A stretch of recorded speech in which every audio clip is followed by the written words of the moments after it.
So when it comes to sword and edged weapons, unlike sticks where you can rapid fire do all these crazy twirls and watiks and abanicos, you don't do that with an edged weapon. The mechanics are going to change a little bit. You're trying to cut and slice all the way through. In reality, these big motions are going to be really quick, really small motions. Unlike the stick where you're going to chamber and really whack through something,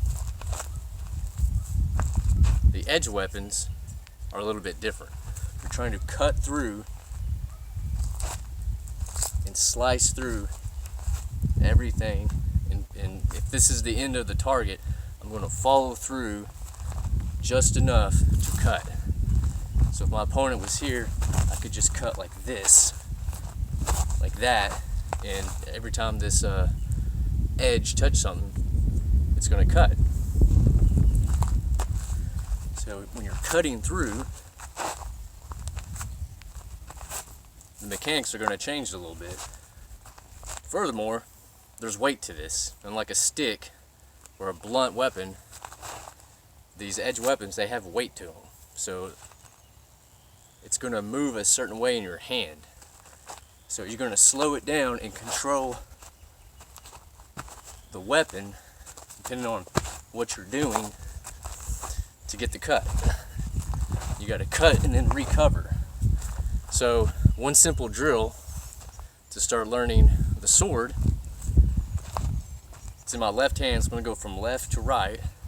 Just go, do your X, make your X, go all the way down, and then come back and go the opposite way. If it's in the right hand, you're going to go right to the left and back again, and just make this huge X. Imagine an X in front of you, making one line, coming back, making the other line, and there's the X.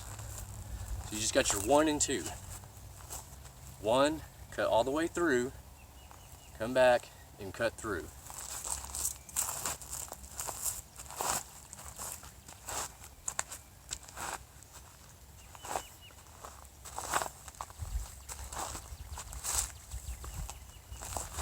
Cut through and cut through.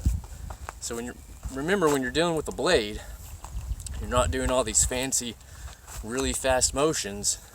It's a little bit simpler. You got to slice through the target. So there's weight to it. All that weight's on your wrist. You got to let the momentum go and let the blade do the work. So cut through.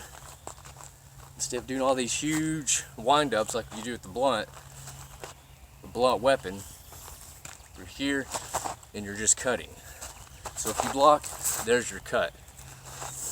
If you block, there's your cut. So this is a live weapon. Wasp. This is a live weapon. I would highly recommend beginners don't train with a live weapon, but that's the first drill. Just make that X. Do it 100 times, do it 1,000 times, both hands. Just right in front of you, because the blade is doing the work. You don't come through here, mind your other hand, whack yourself. The blade's always in front of you. 1, 2. So that's a little beginner drill you can do, but you miss this one, you come back with this one. You miss this one, you come back with this one. So remember, a lot of times when you're training the sticks, you think you're training the blade, pick up a blade and see if you can do all the same stuff. It's a little bit different.